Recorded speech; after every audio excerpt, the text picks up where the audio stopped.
Bonjour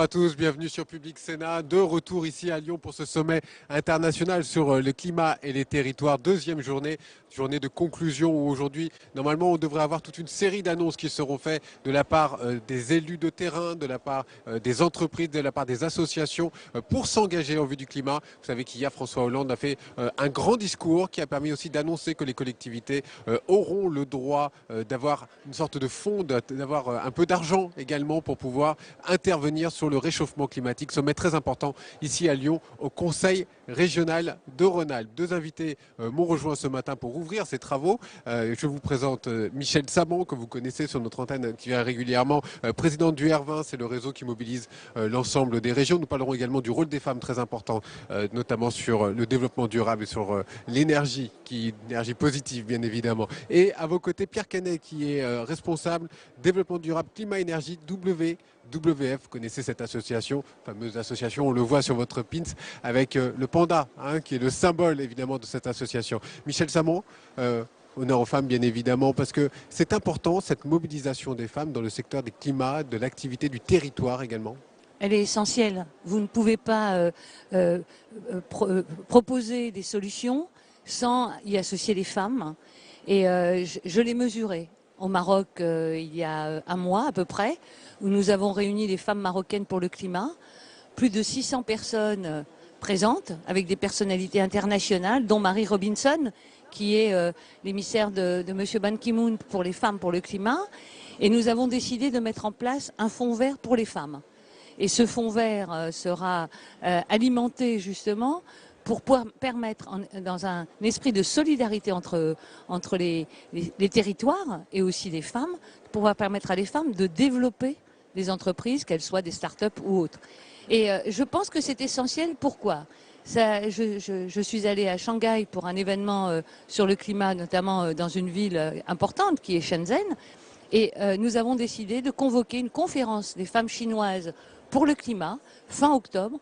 Et je sais combien le président de la COP21, M. Laurent Fabius, est très attaché à ça. Et donc nous allons amplifier le mouvement.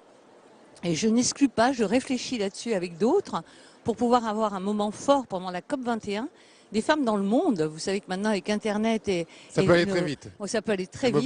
Une mobilisation pour pousser les gouvernements à trouver une solution. Alors on va évidemment parler de ce qui s'est passé hier, ce discours fondateur aussi du président de la République qui est venu essayer de mobiliser un petit peu tout le monde. Je vous propose un extrait dans quelques secondes. Pour un résumé d'abord, Pierre Canet, vous êtes aussi l'un des experts, l'un des responsables, celui qu'on voit beaucoup dans les sommets et qui va négocier. Comment vous imaginez, vous, le futur, en tout cas à la fin de ce sommet, dans l'optique de la COP21 à Paris ? L'important, c'est qu'effectivement, cette mobilisation sur le front, parce que finalement, tous ces acteurs réunis au sommet des territoires, ils sont en première ligne. En première ligne de la mise en œuvre de ce qui va être décidé à la COP21, c'est-à-dire ces fameuses contributions qui ont été transmises, posées sur la table par les pays, eh bien, ces acteurs sont déjà enclenchés, sont déjà impliqués dans la transition énergétique, la transition écologique. Et c'est important d'ici à la COP21 que les gouvernements reconnaissent cette action, reconnaissent ce rôle crucial que les collectivités locales, que les territoires, que les peuples autochtones peuvent jouer dans la mise en œuvre des décisions qui seront prises à la COP21. Alors je vous propose donc d'écouter François Hollande, on va réagir juste après. François Hollande qui était hier ici à Lyon pour ce sommet climat-territoire. Alors il faut toujours s'imposer les règles que l'on édicte à l'échelle internationale pour soi-même. En France, nous avons donc d'abord fait voter une loi. En France, tout commence par une loi. On ne sait pas comment ça se termine, mais ça commence toujours par une loi. Et c'est la loi sur la transition énergétique et écologique. Cette loi permet là aussi de dégager un fonds qui n'est pas le seul sur lequel les collectivités locales pourront puiser, mais un des fonds, et c'est le fonds de transition énergétique. Les territoires ont été appelés, dans le cadre du projet à énergie positive, exactement ce que nous proposons pour le monde. Et je crois qu'il y a 500 villes et territoires en France qui ont répondu à l'appel et 216 qui sont déjà en cours de signature.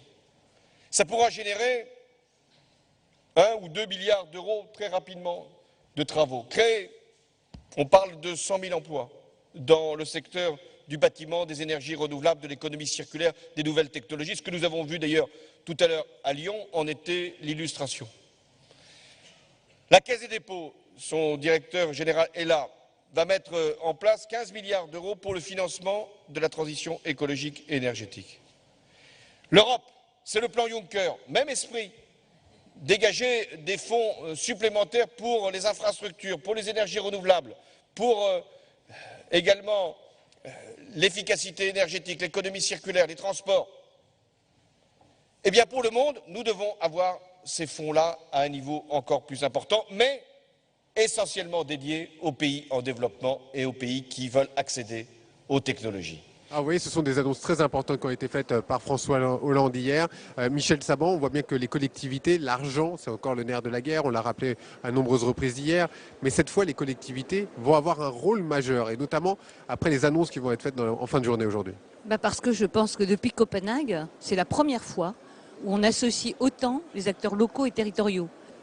Et le président de la République s'en est rendu compte au fur et à mesure de ses déplacements, le rôle essentiel des collectivités locales et territoriales. Elles sont dans l'action, elles ne sont pas simplement dans la réflexion.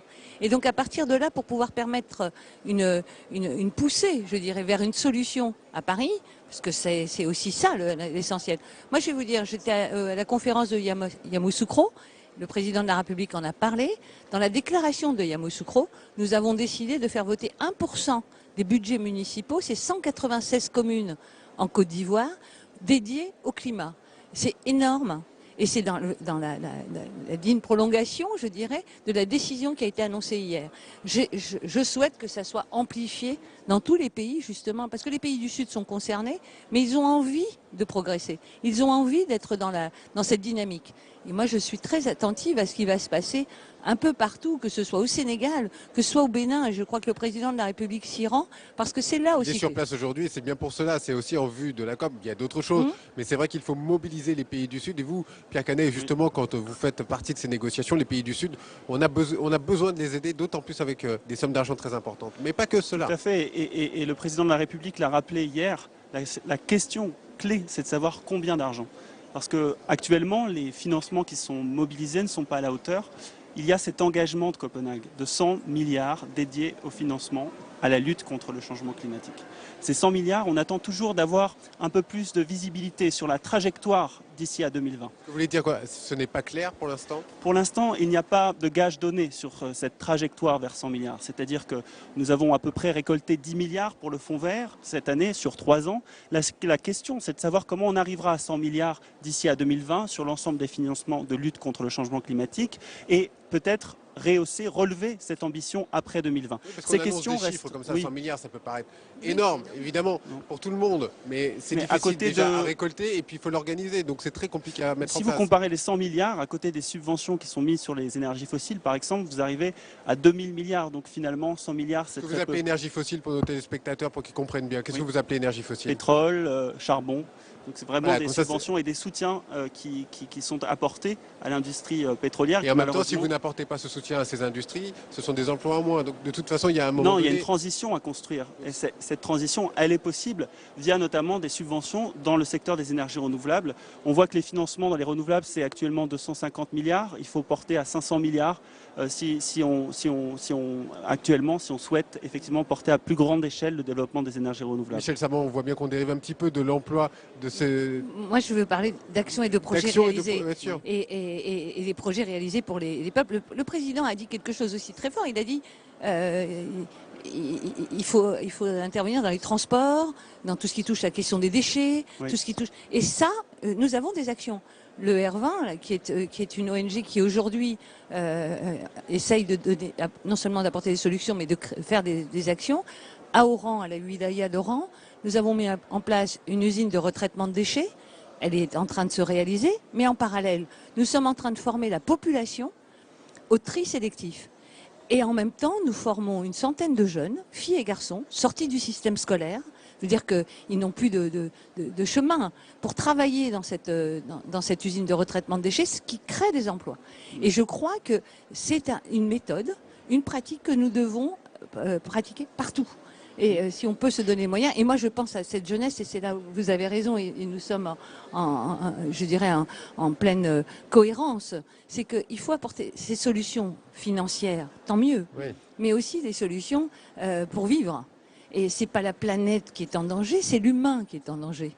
Ça veut dire qu'il ne faut pas sauver la planète, il faut nous sauver de nous-mêmes. Il faut sauver nos jeunes. C'est une mobilisation qui vient de partout et c'est pas Pierre Canet qui dira le contraire, bien évidemment, qui viennent des associations notamment et notamment des citoyens qui doivent aussi faire changer une sorte de changement de mentalité, une sorte de révolution. C'est une mobilisation croissante et on le voit au sommet des territoires, mais c'est vrai aussi, il y a quelques mois, à New York avec la marche mondiale pour le climat où 400 000 personnes se sont mobilisées à New York. On en a vu 600 000 à travers le monde et on voit cet élan des citoyens, des maires qui viennent pour se mobiliser, des responsables de région. On a véritablement, je pense, une prise de conscience. Maintenant, c'est de savoir comment cette prise de conscience va être capitalisée, comment on va capitaliser sur cette prise de conscience, comment elle va se traduire par des décisions et par relever l'ambition à très court terme ces prochaines années, puisqu'on sait que la fenêtre d'action se referme progressivement. Et cette semaine, ce qu'on voit, les exemples, notamment le quartier durable de la Confluence, des choses qui marchent en termes de bâtiments, de transport, eh bien, ça permet peut-être au gouvernement de réaliser que c'est possible et qu'effectivement, ils peuvent investir dans ce domaine et dans cette voie. Si on reparle un petit peu de ce sommet climat et territoire, en fin de journée, une dizaine de propositions, si on comprend bien. Quelle serait une priorité pour vous, la proposition phare, ça serait quoi? Michel Saban? Allez-y, je réfléchis en même temps parce que les 10 sont bonnes. Alors, le WWF était investi notamment dans le secteur des forêts et l'atelier sur les forêts. Et la question, c'était de savoir quelle place l'accord de Paris allait laisser à la forêt. Puisque, vous le savez, la forêt a un rôle central, notamment dans le captage du CO2, des émissions de gaz à effet de serre, donc de régulateur, un peu ce climatiseur mondial de la forêt. On voit effectivement une déforestation, une dégradation des terres croissante très importante, de savoir comment on va ralentir cette déforestation, cette dégradation des terres. La place de la forêt pour la COP21, c'est essentiel. Pour vous, c'est l'enjeu central. Oui. Alors moi, c'est l'éducation et la formation, parce que je pense qu'il n'y a pas de solution, il n'y a pas d'action, il n'y a pas de dynamique, il n'y a pas d'aboutissement, de signature de solution s'il n'y a pas le rôle prépondérant de l'éducation et de la formation à la naissance, dès la naissance, partout dans le monde. Et je crois que ça c'est à portée de main. Et j'ai bien vu la mobilisation de notre gouvernement là-dessus, mais aussi de l'ensemble des gouvernements dans le monde. Et si on veut arrêter la déforestation, il faut apprendre et éduquer pourquoi il faut arrêter la déforestation. Les océans sont touchés et je sais combien c'est un enjeu majeur pour la planète et pour nous. Donc voilà, l'éducation et la formation au cœur des propositions. Merci Michel Saban, je vous laisse repartir à notre invité, va vous remplacer. Pierre Canet, vous restez avec nous encore une petite minute parce que je voudrais vous monter un reportage. Vous allez voir, ça va vous parler aussi Michel Saban, ce sont les citoyens aussi qui se prennent en main parce qu'on peut faire des économies sur la facture en termes énergétiques évidemment, et là il y a des vrais exemples qui sont mis en place, et notamment dans la région lyonnaise. Regardez ce reportage de Julie Hulin. Éteindre la multiprise, régler son thermostat, dépoussiérer les radiateurs, tous ces gestes sont devenus une habitude du quotidien pour Elisabeth et sa famille. Bonjour Elisabeth, comment allez-vous? Ça va très bien, et vous? Ça va, merci. Alors comment s'est passé le défi dans votre équipe? Très bien, hein. Sur les résultats on a atteint moins 18% sur l'ensemble de l'équipe, sur l'énergie, et moins 15% sur l'eau. Sur les économies d'eau. L'hiver dernier, motivée par sa voisine, Elisabeth s'est lancée dans le défi Famille à énergie positive. Une équipe de plusieurs familles de voisins et un pari, atteindre 8% d'économie d'énergie entre novembre et avril. L'idée c'est de montrer qu'à l'échelle d'un foyer, on peut aussi réduire ses consommations d'énergie de manière ludique et conviviale, sans contrainte. Et qu'on peut facilement réduire ses factures. En moyenne, les participants économisent 200 € sur leur facture énergie. À la disposition des familles, un livret de conseils et des petits outils pour faciliter la prise de conscience. On remet à chaque équipe cette mallette, on leur prête cette mallette sur la durée du défi avec du matériel notamment de mesure pour prendre conscience des consommations. Alors notamment il y a un wattmètre qui permet de mesurer la consommation des appareils électriques. Des outils qui apportent parfois des surprises. Venez voir. Voilà. Ah, Regardez, on se rend compte que la machine, tout arrêté, pas de veille, rien. Il n'y a pas de... Elle consomme 0,8 watts. Il n'y a pas de petite ampoule, il n'y a rien du tout. Non. Donc on pense qu'elle est éteinte. Ouais. Et en fait, il y a moins d'1 watt en veille. Voilà. Pour mesurer leur progrès, un site est à la disposition de chaque famille avec un logiciel qui calcule automatiquement les variations de consommation d'énergie. Au début, les résultats n'étaient pas terribles, parce que j'étais à plus 6%, plus 10% par rapport à l'année précédente. Et puis pendant les vacances de Noël, on voit bien, là où j'ai eu un petit peu de temps et que j'ai pu mettre en place tous les gestes, les consommations se sont écroulées. Et on peut voir, voilà, moins 6, moins 16, moins 26% par rapport à l'année précédente. Et puis à la fin du défi, moins 66% par rapport à l'année dernière. Résultat pour Elisabeth, 400 € d'économisés sur sa facture. Une vraie surprise pour cette famille déjà sensibilisée à l'environnement et uniquement avec des gestes très simples. De couvrir les plats, enfin les casseroles, quand l'eau chauffe, ça permet d'économiser jusqu'à 25% du gaz que l'on utilise pour la cuisine. Avec le temps, toute la famille s'est convertie aux éco-gestes du quotidien.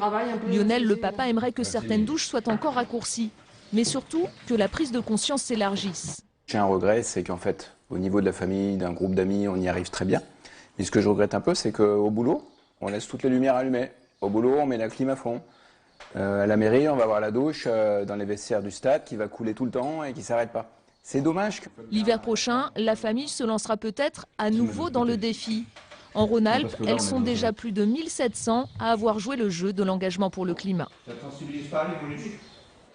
Voilà pour ce reportage dans la région Rhône-Alpes signé Samia Béchir et Julie Hulin. Deux invités nous ont rejoints à présent. On va essayer de comprendre ce qui se passe dans ce sommet. On va essayer de comprendre également jusqu'où va nous emmener cette COP 21. Pierre Adan, bonjour, ancien président de l'ADEME, aujourd'hui président de l'association 4D conseillers francophones pour l'Afrique, notamment sur les questions énergétiques. Nous a rejoint également Gilles Béraud, bonjour. Oui, bonjour. Vous êtes l'organisateur de Solutions COP 21.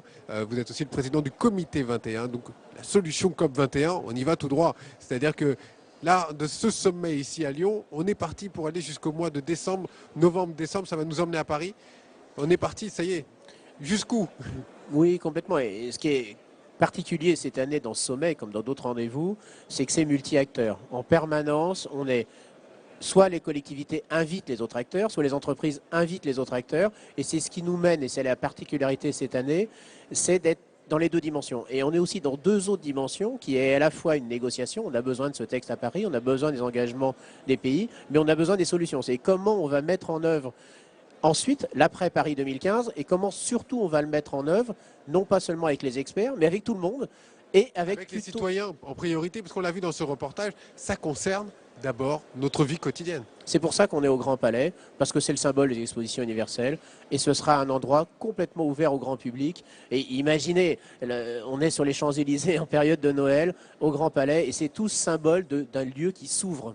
Pierre Adan, vous êtes un expert aussi de toutes ces grandes messes, ce climat, ces sommets qu'on voit à peu près dans le monde entier depuis des années, hein, depuis jusqu'à Johannesburg en passant par encore d'autres sommets.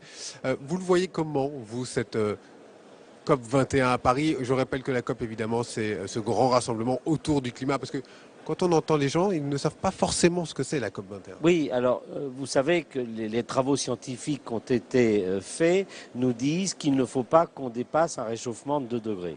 Et pour ne pas dépasser ce réchauffement de 2 degrés, il faut d'ici 2050 diviser par 2 nos émissions mondiales de gaz à effet de serre. Ce qui a une conséquence considérable pour l'organisation de la conférence de Paris, c'est que cette fois-ci, il faut impliquer la totalité des pays. Non seulement les pays développés, mais aussi les pays émergents et les pays en développement. Donc on va se retrouver à Paris à négocier avec les 195 pays de la planète sur le fait que tous ces pays doivent se mettre à l'action et pas seulement les pays riches. Et donc la question qui se pose à Paris, c'est l'invention d'un nouveau mode de développement pour l'ensemble de l'humanité. C'est complètement différent du protocole de Kyoto, par exemple, qui concernait que les pays industrialisés. Là maintenant, c'est tout le monde. C'est-à-dire qu'à l'époque, on parlait de la Chine, des États-Unis, qui ne s'entendaient pas, parce que c'est pour ça qu'on n'a pas pu vraiment signer.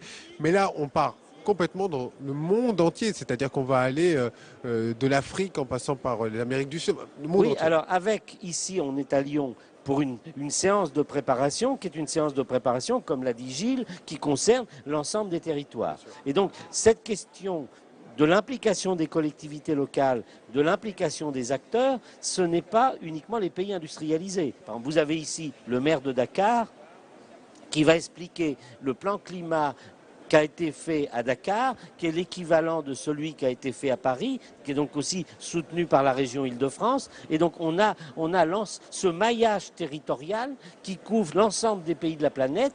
Et comme les pays en développement sont les plus vulnérables au changement climatique, que ce soit pour des questions de canicule, de sécheresse, d'inondation, de catastrophes, eh bien, tous ces gens-là sont en train de travailler, je dirais, en lien avec les populations et les collectivités publiques. Alors moi, j'aimerais bien savoir, Gilles Béraud, comment vous allez mettre en place justement ces solutions. C'est-à-dire que là, on signe sur un papier, on est d'accord, et après, comment on les met en œuvre? Alors, d'abord, il faut les faire connaître. Depuis 20 ans, en gros, depuis le sommet de Rio, on a inventé beaucoup de choses sur les territoires, dans l'économie, dans la vie des citoyens, partout.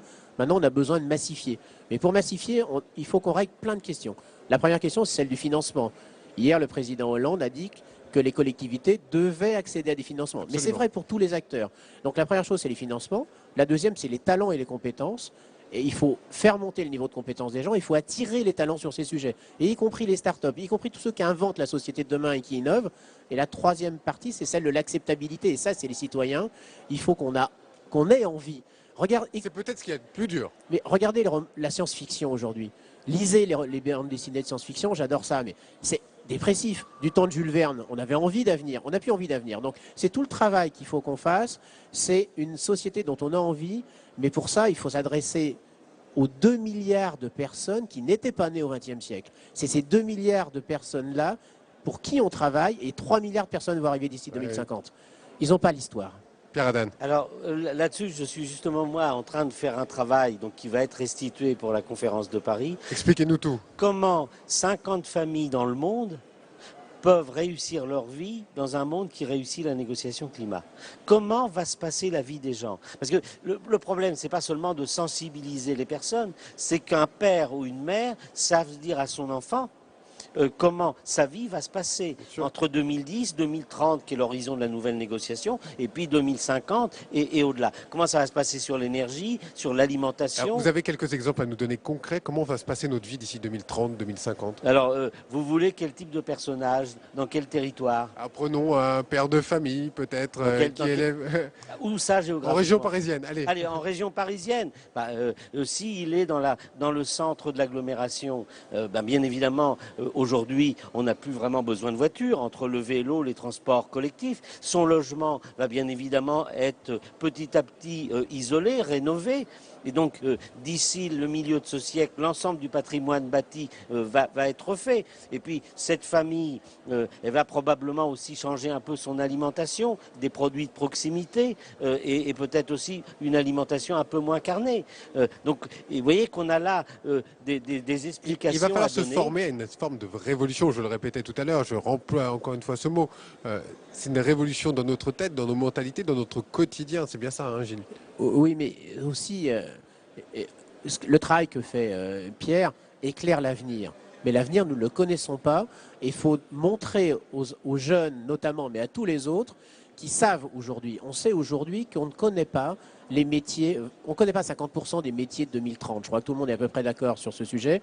Donc il faut renforcer les capacités des gens dans le monde de l'Internet, dans ce monde, 300 millions de personnes sur Facebook. Le monde a changé en 10 ans. L'iPhone n'existait pas il y a 10 ans. Donc dans ce monde-là, comment on renforce les capacités en conscience des limites physiques, en exploration d'un univers complètement différent, et demain à 9 milliards. Vous voyez, l'enjeu, quand on parlait des pays africains, plus de 15 pays africains ont une population, 40% de la population de moins de 15 ans. Cette société-là, il faut la renforcer, il faut lui donner envie. Et c'est tout l'esprit de Solution COP21 au Grand Palais. C'est comment on met à plat la société. On ne sait pas. On est dans un monde en work in progress. C'est comment donner envie, c'est ça. Mais c'est comment donner envie de s'approprier, d'inventer et de montrer que ces questions climatiques, c'est aussi une opportunité pour tout le monde, d'abord de reconsidérer une société qui est quand même dans plein d'autres limites que les questions climatiques. La société compulsive de la consommation, on voit bien les dégâts qu'elle a fait sur plein de plans, et comment on va en faire une société créative, qu'on s'approprie, et dont on a envie, parce que c'est quand même ça l'enjeu, c'est la réconciliation avec l'avenir. Ça passe aussi par la réconciliation avec le politique, qui vit ce bashing en ce moment, la réconciliation avec les entreprises dont on a besoin pour inventer et partager des solutions. Et donc, c'est une réconciliation globale où effectivement, on ne considère plus pays du Nord, pays du Sud, en plus avec sur ces questions énergétiques, où des solutions aujourd'hui émergent dans les pays du Sud et dont on peut s'inspirer. Donc c'est tout cet écosystème-là humain que doit mobiliser fortement la COP21. Et ce n'est pas seulement une négociation, c'est peut-être la première année qu'une négociation climatique va se passer autant dans l'Agora, et avec un message qui n'est pas de dire aux négociateurs seulement « allez-y, vous allez prendre des décisions pour nous ». Mais non, la société est en train de changer, c'est à vous d'accompagner la transition de la société, et c'est à vous de l'orienter dans le bon axe pour qu'on ait des vraies conditions de vie partagées. Pierre Hadane, faisons un petit peu, de politique un petit peu future. Accord à Paris, est-ce que c'est un accord révolutionnaire? Est-ce que ça va changer le destin de la planète? Oui, à la condition qui vient d'être expliquée par Gilles. C'est-à-dire que ce qui est devant nous, c'est pas seulement une révolution technique, c'est une révolution démocratique. C'est-à-dire, vous voyez qu'à travers le téléphone portable, à travers Internet, l'ensemble des gens de la planète sont en communication entre eux. Les collectivités locales du Nord avec les collectivités locales du Sud. Et donc, la question qui est posée, c'est à la fois des décisions publiques, des solutions techniques, mais une mise en œuvre, une implication de la totalité des gens, y compris dans leur mode de vie, dans leurs actes quotidiens, et qu'on n'obtiendra pas cette alliance avec chaque personne, parce qu'on ne peut pas contraindre les gens, il faut les faire venir à soi, il faut passer alliance avec eux. Cette alliance nécessite et va générer une rénovation démocratique. Et ça, c'est ce dont on a le plus besoin. Oui, vous avez entendu, j'imagine, vous avez discuté ici dans les ateliers, en salle plénière. Vous sentez cette énergie positive, sans faire de jeu de mots malencontreux? Oui, puis la question de partage, c'est ça qui compte. Pendant longtemps, on a voulu dire, regardez, j'ai une bonne pratique. La question aujourd'hui, c'est pas d'avoir une bonne pratique, c'est d'avoir une solution qu'on peut partager, dupliquer, s'approprier, transformer, faire évoluer. C'est l'esprit. Donc on a créé d'ailleurs un site internet qui s'appelle Solutions COP21, aussi pour partager ça. Il y a un hub des solutions, il y a le nôtre, mais il y en a plein d'autres. Non, la question, ça va être de rendre interopérable, créer des interfaces pour que toutes les effervescences des initiatives puissent se coordonner sans rien perdre de la diversité, mais dans un axe quand même très important qui est d'émettre moins de carbone, ça c'est évident, mais de trouver toutes les solutions d'adaptation, parce que dans tous les domaines, on y est. C'est pas parce qu'on est sur un événement caniculaire aujourd'hui à Lyon, au sommet comme partout. Non, on est sur une bascule extrêmement importante qui est en train de se faire, et notre enjeu, c'est quand même l'humanité, mais non pas l'humanité raisonnable en survie, l'humanité qui a une grande ambition de qualité de vie partagée. Et je reviens peut-être d'un mot encore sur ce qu'a dit François Hollande hier. Il dit l'enjeu, c'est l'urbain. L'enjeu, c'est les villes. Les villes, aujourd'hui, sont la priorité et sont peut-être aussi plus en amont, plus de force, notamment, que les États et que certains pouvoirs politiques. Oui, il ne faut pas mettre en opposition. Mais qui a le contact avec le citoyen? Ce n'est pas le chef d'État en direct, c'est le maire, c'est l'élu de quartier. Et donc, si on veut mettre en mouvement les citoyens, vous voyez, la question du climat est une question planétaire à solution territoriale. Et donc, c'est les collectivités locales qui vont être à la manœuvre. Et quand on parle des entreprises, c'est pas uniquement les grands groupes internationaux, c'est aussi les petites entreprises, les PME. Et ces PME, qui peut les animer? Ce sont les collectivités locales. Donc, c'est les acteurs qui sont ici qui peuvent les entraîner. Et voilà, les maires qui vont donc avoir aussi une grande responsabilité, les collectivités locales également. Merci Gilles Béraud, merci beaucoup Pierre Hadane d'avoir été nos invités. Je vous propose ce reportage de Paul Bouffard. C'est un résumé un petit peu de ce qui s'est passé depuis hier ici au sommet Climat-Territoire à Lyon. Il y a urgence. Dans certaines régions du monde, l'alerte est donnée. Mohamed Ibrahim représente la ville de Tombouctou dans le désert malien. Comme il le dit, le dérèglement climatique, c'est d'abord eux. Manque de pluie, les inondations, le rehaussement de température, c'est d'abord nous qui les vivons. Et nos populations, nos agriculteurs ne sont plus capables de se nourrir à partir de l'agriculture traditionnelle et que de toutes les façons, à la longue, comme la planète n'a pas de frontières, les pays ont des frontières, mais le climat, lui, n'a pas de frontières. Alors après nous, ça serait les autres. Mobilisation générale. Michel Okala interpelle le président Hollande ici à Lyon. Pour la représentante de la jeunesse africaine, l'avenir ne se fera qu'avec un changement de comportement. Pour moi, en tant que jeune, c'est beaucoup plus le développement de tout ce qui est vert. Des emplois verts, le développement de nouvelles initiatives vertes, ça coûte, mais à vrai dire, c'est ce dont on a besoin. On ne peut pas faire les omelettes sans casser les œufs, on en a besoin. De vraiment changer le changement de comportement. C'est ce qui sera à la base. Maintenant, ça ne se fera pas du jour au lendemain, mais ce sera de façon très progressive. Il y a quelques heures, c'est le premier pollueur mondial qui faisait un pas. Le Premier ministre chinois annonce la contribution de son pays dans la réduction des émissions de CO2. Dong Yangfan est urbaniste chinoise. Elle voit la Chine vivre aujourd'hui son exode rural, mais urbanisation grimpante rime bien avec pollution. Le problème en Chine du changement climatique maintenant est que trop de monde se sont intéressés à la vie urbaine, surtout dans des grandes villes comme Pékin, Shanghai, Shenzhen, partout. C'est parce qu'il y a des infrastructures beaucoup plus que les aires rurales en Chine. Sensibiliser et mobiliser seront les mots d'ordre de la COP21. Objectif aussi, ne pas réitérer l'échec de la conférence de Copenhague, éviter que le syndrome danois ne contamine Paris. Voilà, résumé signé Quentin Calmet, Paul Bouffard qui suivent pour vous ici ce sommet climat et territoire. Nous a rejoint Bernard Garnier. Bonjour, vous êtes le président d'Atmo France. Atmo France, on va dire que vous occupez de notre atmosphère et c'est important en cette période caniculaire et on sait de fortes pollutions. Vous allez prendre le micro, celui-ci. Monsieur Garnier, en pleine canicule, qu'est-ce qu'on peut faire aujourd'hui pour essayer de vivre mieux?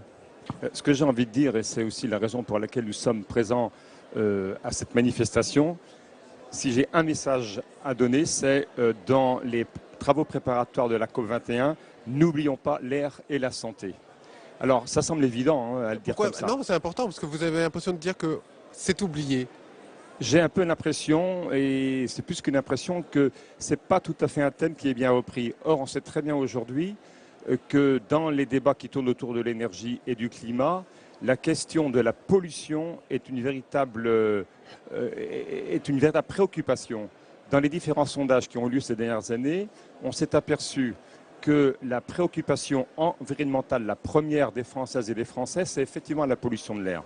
Or, on sait très très bien qu'entre ce que nous appelons les polluants du climat, c'est-à-dire en gros les gaz à effet de serre, et les polluants atmosphériques, je pense par exemple aux poussières fines, à l'ozone, on en parle beaucoup aujourd'hui, il est évident qu'il y a des liens qui sont extrêmement étroits entre les deux. Ce sont souvent les mêmes sources d'émissions, les mêmes leviers d'action, parfois cependant, il y a des effets antagoniques et je peux donner, si vous le voulez bien, quelques exemples, sans vouloir brouiller du noir. C'est concret, pour que les gens puissent nous comprendre. Eh bien, je vais essayer de vous donner des exemples concrets qui ont déjà défrayé la chronique. Par exemple, il est important d'isoler les logements pour économiser l'énergie. Mais si la ventilation est mal assurée dans le logement, il est absolument évident qu'on peut assister ici à des développements de pollution intérieure. Autre exemple, qui n'était pas tout à fait bien compris par les Françaises et les Français, et on peut le comprendre. Le bois énergie, il est évident qu'il est nécessaire de favoriser cette source d'énergie renouvelable.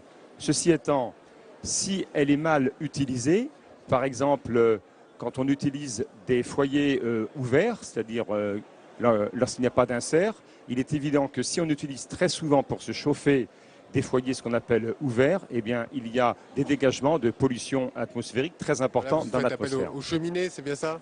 Les cheminées ouvertes. Il y avait une polémique l'hiver dernier. Est-ce qu'on interdit les cheminées, notamment à Paris? Non, mais bon, je pense que là-dessus, il faut être assez souple. Je veux dire qu'on ne va pas interdire à tous les Français, à toutes les Françaises, d'utiliser une cheminée à foyer ouvert. Hein. Si c'est pour une flambée le dimanche soir ou je ne sais trop quoi, n'exagérons pas.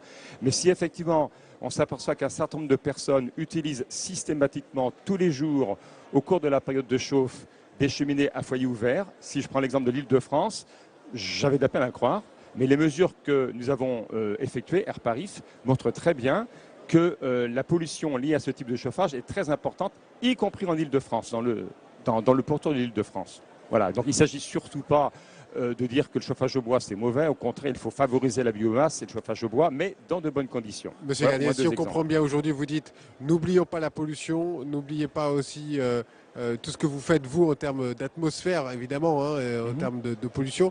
Vous êtes un peu le grand oublié de ce sommet, quelque part? Ah, je n'irai pas jusqu'à dire ça, que nous sommes les grands oubliés, mais nous estimons que nous devons réinsister parce que, je vous disais tout à l'heure que la pollution de l'air est considérée par les Français comme étant la première préoccupation environnementale. Et puisqu'on parle beaucoup dans ce colloque, et c'est bien normal, de mobilisation citoyenne, eh bien nous estimons à Atmo France que par le biais de la pollution de l'air, il y a des vecteurs de mobilisation citoyenne extrêmement importants, parce que la population est forcément très sensible à la santé et à l'état sanitaire.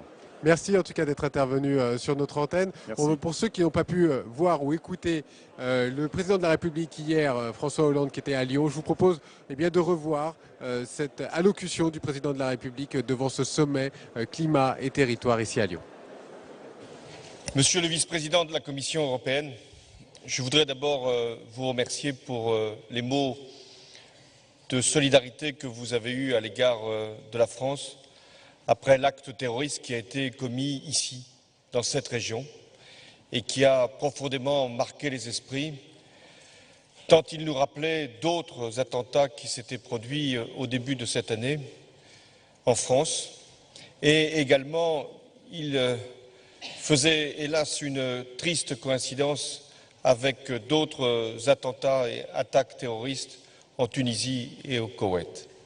Face au terrorisme, nous devons avoir des principes, mais aussi des actions. D'abord, la fermeté, elle est indispensable, elle est nécessaire. Ensuite, le sang-froid, ça vaut pour les gouvernants, ça vaut également pour les peuples. De ne pas se laisser entraîner là où les terroristes veulent justement nous égarer. Et enfin, de la solidarité entre les peuples, entre les nations, entre les territoires. Et nous sommes donc dans le sujet. Lutter contre le réchauffement climatique, c'est lutter contre les inégalités à l'échelle du monde. C'est lutter contre aussi une dévalorisation de l'humanité. C'est exiger que nous portions nos valeurs là où elles nous rendent encore plus responsables, c'est-à-dire l'avenir de la planète où nous vivons pour quelque temps. Alors je veux aussi saluer le président de la région, Jean-Jacques Kérane, une région, si j'ai bien compris, à énergie positive, avant même que la ministre Ségolène Royal en ait fait un drapeau commun. Je veux aussi dire à Gérard Collomb que sa ville, je le dis devant la maire de Paris, donc je fais très attention, qui est effectivement au cœur de la France, est également une ville qui est d'avant-garde et qui montre l'exemple. Vous êtes ici des représentants de gouvernements locaux, de régions, de villes, de métropoles, parfois même de villages. Et vous portez la même volonté, la volonté d'être utile et d'agir. Et c'est tout le sens de ce sommet climat-territoire. Je veux féliciter les organisateurs, les animateurs qui ont fait beaucoup pour donner aussi une dimension humaine. Parce que quand on lit les textes, y compris pour la préparation de la conférence sur le climat, on a parfois du mal à les comprendre.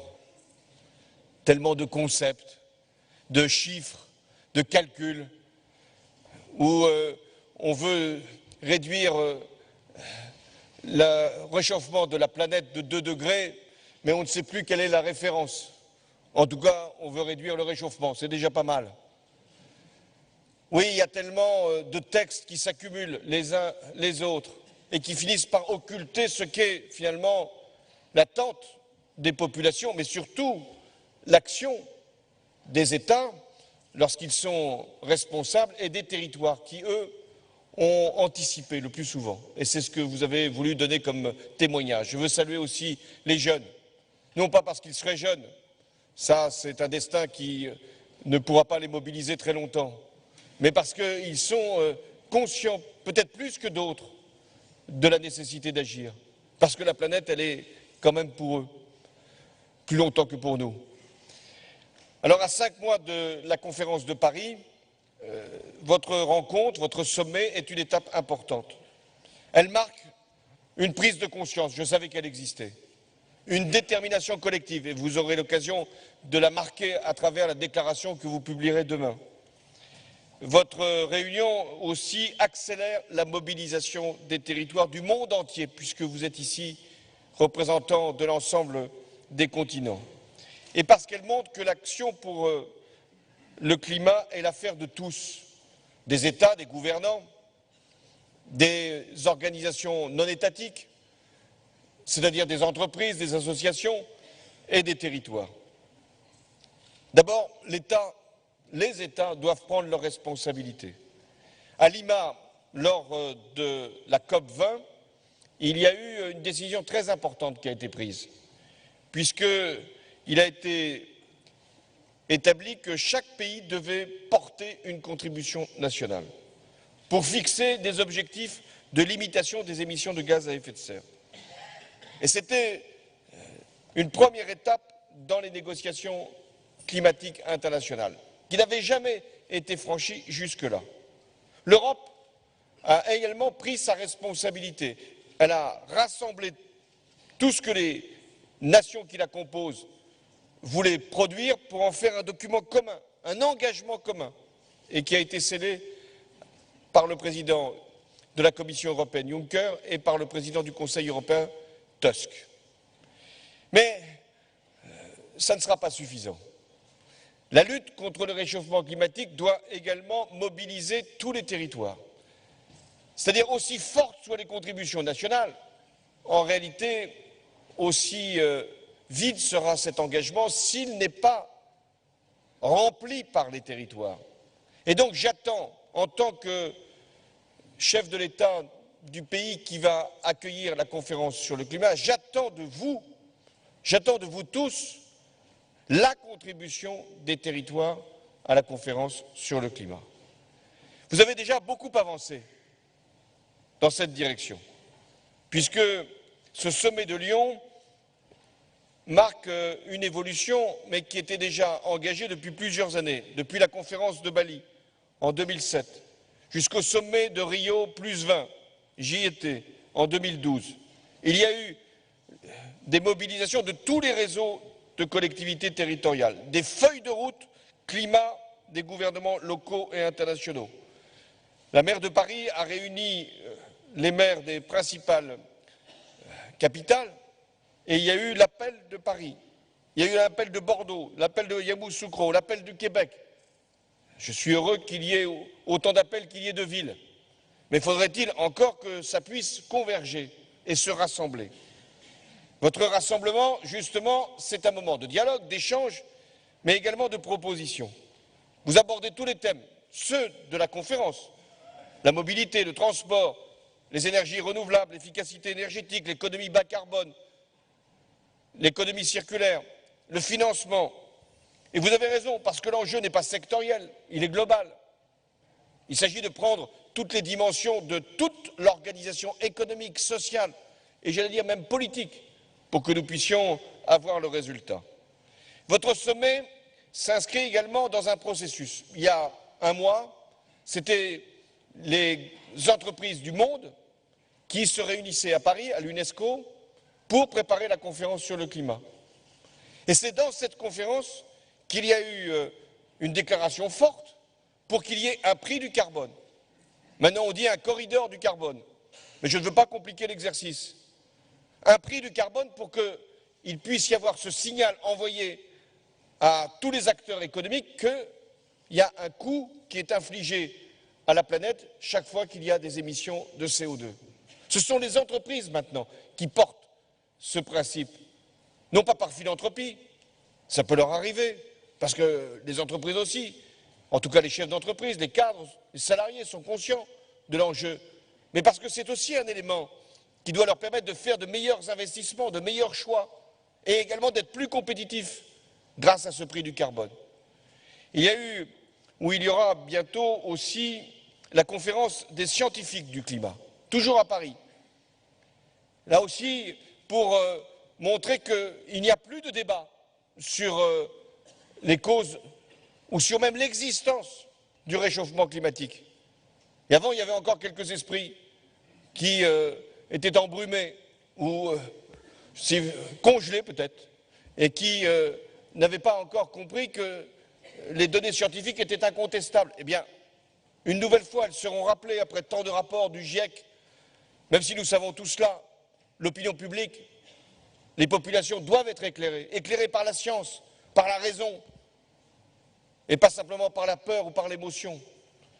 Et puis, il y aura, à la fin du mois de juillet, une réunion également à Paris, le sommet des consciences. Ce matin, j'ai rassemblé les différents cultes de France qui portaient eux-mêmes une contribution, une déclaration, et qui voulaient aussi être utiles pour soulever un sursaut citoyen de conscience pour que nous puissions également prendre nos décisions en connaissance de cause. Et à la fin du mois de juillet, il y aura ce sommet des consciences avec les autorités spirituelles pour que nous puissions justement là aussi éclairer et donner un message d'espérance mais aussi de combat.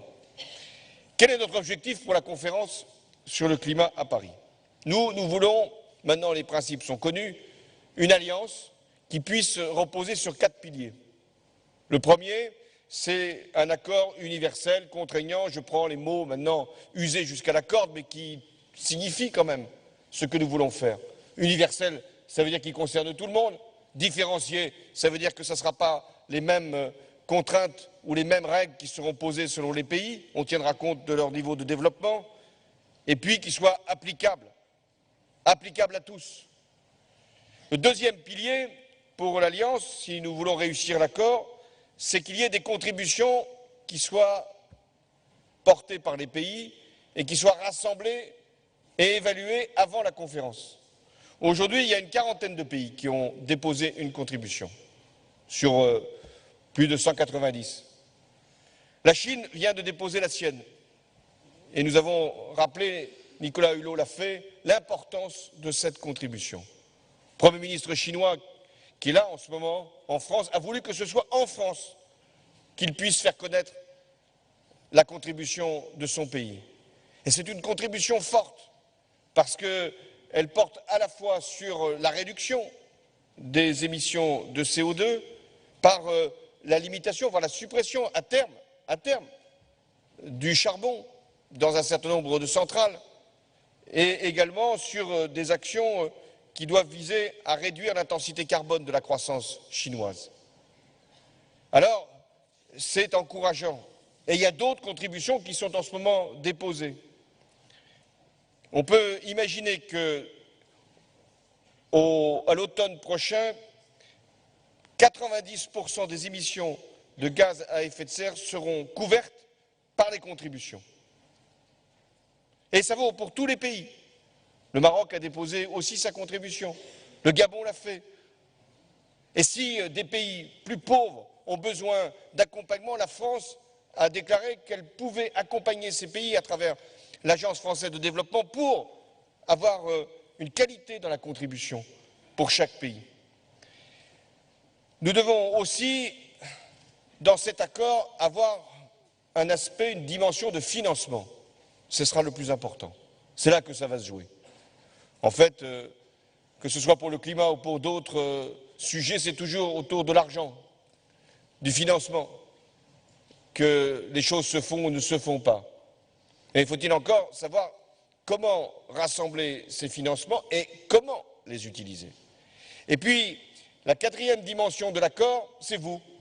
C'est l'agenda des solutions. C'est tout ce que vont porter les territoires, les entreprises, les acteurs, non gouvernements, non étatiques, pour lutter contre le dérèglement climatique. Alors, c'est dans cette partie-là que vous pouvez prendre toute votre place. Vous devez mettre en avant les résultats concrets qui ont déjà été obtenus. Ils sont considérables. Vous pourrez montrer les pratiques qui peuvent être justement diffusées, adaptées à la situation de chacun.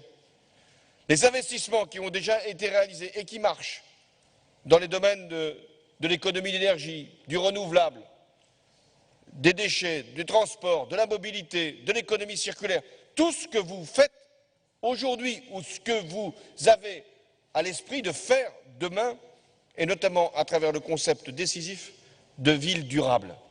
Parce que dans les pays émergents, dans les pays en développement, c'est la question de l'avenir des villes qui est posée. J'y reviendrai. Alors, comment réussir? Pour ce qui concerne la préparation de la conférence, j'y reviendrai. C'est-à-dire avoir d'abord une accélération. Ce qui est vrai à l'échelle de chacun de nos territoires est vrai à l'échelle du monde. C'est toujours trop lent. Il y a toujours trop de gens qui veulent attendre, qui veulent passer du temps. Ça vaut aussi pour l'actualité européenne. Pourquoi renvoyer à plus tard ce qui peut être fait aujourd'hui? Trop de temps est perdu. Et là encore, pour la négociation sur le climat, si on n'accélère pas le processus, on aura un texte beaucoup trop tard. Donc, premier point, il faut accélérer. Deuxième point, il faut mobiliser les chefs d'État et de gouvernement. Ce sera l'occasion, notamment de l'Assemblée générale des Nations unies, au mois de septembre, de pouvoir le faire. Et puis, il faut aussi que vous puissiez vous organiser. D'abord, fédérer vos initiatives. Rassembler les moyens qui sont aujourd'hui trop dispersés. Et le sommet de Lyon, de ce point de vue, est très important. Ensuite, nous devons recenser les initiatives et les pratiques qui marchent. C'est la plateforme dite NASCA. J'ai découvert ce concept aussi aujourd'hui. Non-State Actor Zone for Climate Action. Donc ça s'appelle NASCA. Ça change tout. Ben, écoutez, il faut faire le NASCA, puisque ça permettra d'avoir une évaluation reconnue par tous pour les contributions des acteurs non étatiques, de manière à ce que nous puissions évaluer, noter et pouvoir donc diffuser. L'Agence française en charge de l'environnement et de la maîtrise de l'énergie, l'ADEME, justement, met au point une méthode permettant de faire cette évaluation. Il faut ensuite rassembler les ressources et les moyens, et donc faire droit à votre proposition, qui est de pouvoir accéder à des fonds, que les collectivités locales, les gouvernements locaux, les territoires puissent accéder directement aux fonds, aux fameux 100 milliards de dollars que nous devons rassembler pour 2020. Ces 100 milliards viendront, il y a le fonds vert, mais qui est une toute petite partie, 10 milliards de dollars. Il y a tous les autres fonds, toutes les autres ressources qui doivent être mobilisées, publiques, privées, les institutions internationales, les banques, les entreprises, les États, 100 milliards, qui doivent être chaque année mis au service des investissements, des technologies pour la transition énergétique et écologique. Qui accédera à ces fonds? Il faut donc qu'une partie de ces fonds puisse être directement accessible aux gouvernements locaux, aux collectivités territoriales, aux territoires. Ça, c'est l'enjeu majeur.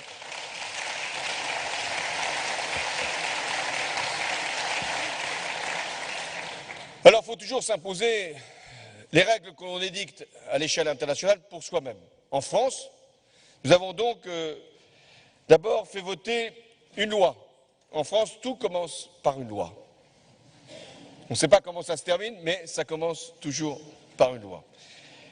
Et c'est la loi sur la transition énergétique et écologique. Cette loi permet là aussi de dégager un fonds qui n'est pas le seul sur lequel les collectivités locales pourront puiser, mais un des fonds, et c'est le fonds de transition énergétique. Des territoires ont été appelés, dans le cadre du projet à énergie positive, exactement ce que nous proposons pour le monde. Et je crois qu'il y a 500 villes et territoires en France qui ont répondu à l'appel et 216 qui sont déjà en cours de signature. Ça pourra générer 1 ou 2 milliards d'euros très rapidement de travaux. Créer, on parle de 100 000 emplois dans le secteur du bâtiment, des énergies renouvelables, de l'économie circulaire, des nouvelles technologies. Ce que nous avons vu d'ailleurs tout à l'heure à Lyon en était l'illustration. La Caisse des dépôts, son directeur général est là, va mettre en place 15 milliards d'euros pour le financement de la transition écologique et énergétique. L'Europe, c'est le plan Juncker, même esprit, dégager des fonds supplémentaires pour les infrastructures, pour les énergies renouvelables, pour également l'efficacité énergétique, l'économie circulaire, les transports. Eh bien, pour le monde, nous devons avoir ces fonds-là à un niveau encore plus important, mais essentiellement dédiés aux pays en développement et aux pays qui veulent accéder aux technologies. Parce que la lutte contre le réchauffement climatique peut être une opportunité pour les pays développés de croissance, pour les pays en développement et les pays émergents d'avoir aussi un bien-être et des technologies qui puissent leur permettre de gagner du temps par rapport aux pays les plus riches et de partager donc les technologies. Je veux insister sur l'enjeu urbain parce qu'il est majeur. D'ici 2050, les villes dans le monde devraient accueillir, ce sont vos chiffres, les 2/3 de l'humanité et donc émettre 70% des rejets de CO2. En 2050, la population mondiale dépassera 10 milliards d'habitants. Et donc, essentiellement dans les villes. Ces chiffres donnent le vertige d'une double façon. D'abord, que vont devenir les espaces ruraux? Est-ce que ce seront des espaces vides, des espaces désertiques, des espaces où il n'y aurait plus de vie possible? Et donc pas d'alimentation, pas d'agriculture, pas de capacité à pouvoir être autonome, indépendant?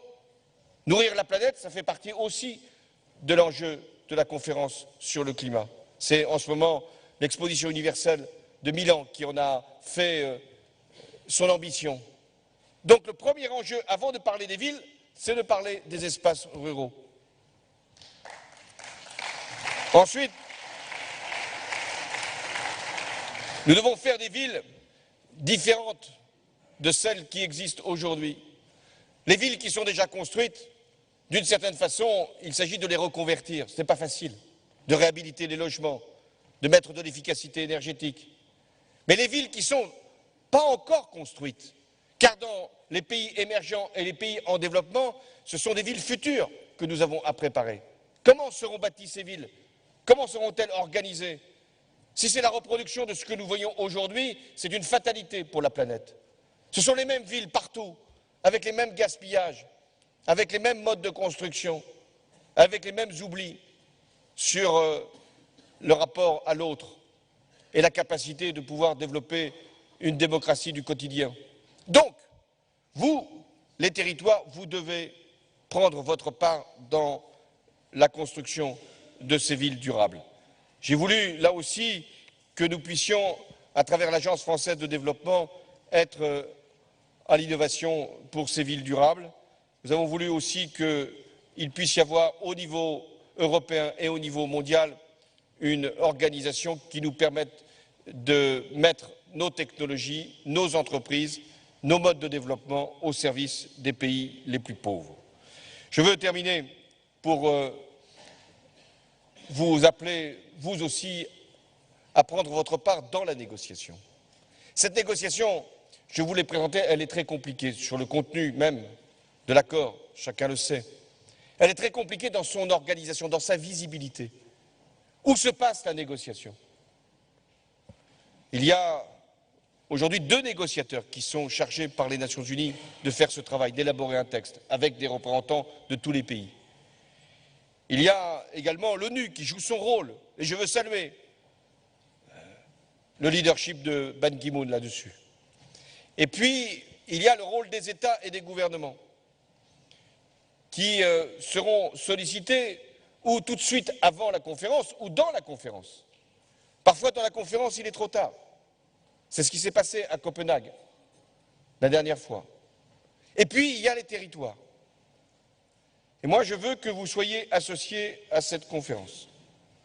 D'abord, cette conférence, elle est liée à une autre conférence qui est celle sur le développement, dont une réunion très importante va se tenir à Addis Abeba le 13 juillet, et qui va elle-même trouver son aboutissement lors de l'Assemblée générale des Nations Unies. Il faut lier le développement et le climat. Mais il nous faut aussi qu'à Paris, pendant tous les jours qui précéderont la conclusion, il puisse y avoir cette mobilisation. Il y aura donc des événements importants.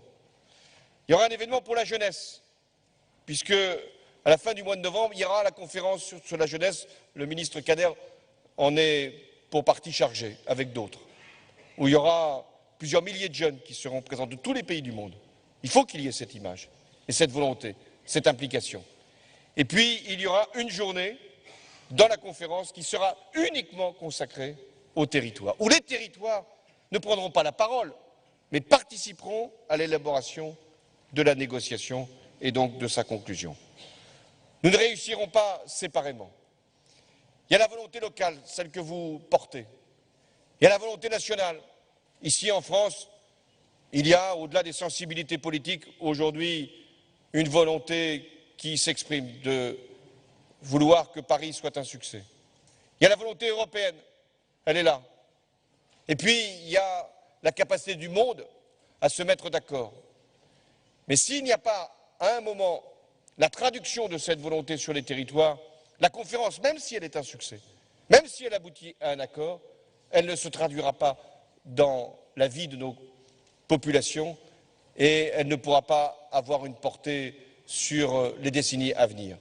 Donc je vous appelle à mon tour à prendre toute votre part dans la négociation et à prendre toute votre part dans la réussite de l'accord et surtout dans la vie de la planète que vous avez aujourd'hui en charge. Merci. Monsieur le Président.